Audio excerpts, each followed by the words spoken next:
करूं, होता मेरा अवतार है। इसलिए इस भूमि पर होता मेरा अवतार है। क्योंकि भाव का भूखा हूँ मैं, भाव ही बस सार है। कि भाव का भूखा हूँ मैं, भाव ही बस सार है। प्रेम ही तो बड़ी चीज है। विदुर जी बोले बिल्कुल ना समझे, हम लोग एकदम समझदारी नहीं है, और ये तो ये बहुत ही भोली है। अब छिलका ही खिला दिया आपको तो लड्डू खाओ ना। गोविंद के मुंह में एक लड्डू दिया, आधा लड्डू खाते कन्हैया बोले बुरा न मानो तो बात कह दूं। काका जी बोलो, जो स्वाद उस छिलके में था उस लड्डू में तो नहीं है। क्योंकि लड्डू खिलाकर तो आप औपचारिकता निभा रहे हैं, पर छिलके खिलाते समय तो काकी जी को यह भी ध्यान नहीं था कि मैं क्या कर रहे हैं। प्रेम में नियम नहीं होता। हाँ, भाव होना चाहिए। और इतना सम्मान प्रभु ने विदुर को दिया। दुर्योधन की मेवा त्यागी, साग विदुर घर खाया। और प्रभु अपनी लीलाओं को संपन्न करके जब जा रहे थे तो उद्धव से बोले मुझे विदुर की बहुत याद आती है, और विदुर से मेरा समाचार कहना कि कृष्ण तुम्हें याद करते थे। हाँ, एक दिन युधिष्ठिर जी ने जाकर के कृष्ण के कक्ष में देखा, रात के 12 बज रहे थे। मेरे कन्हैया आंखें बंद करके समाधि में बैठे थे और नेत्रों से आंसू झर रहे थे। पूछा केशव, सारी दुनिया आपका ध्यान करती है, आपके स्मरण में आपकी याद में रोती है, आप किसकी याद करते हैं?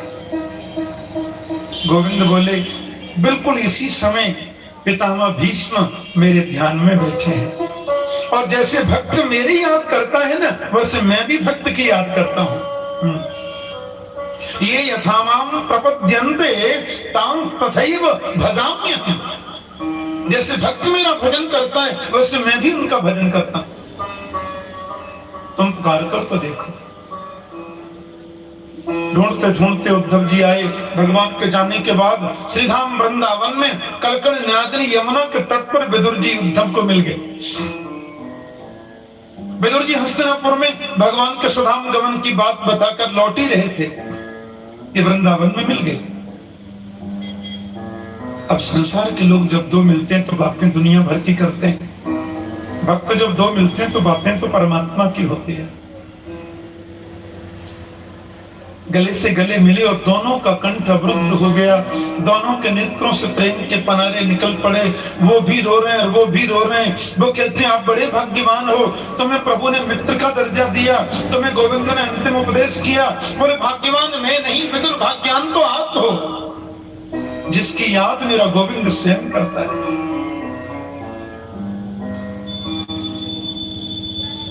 एक दादू महाराज हुए, दादू संत।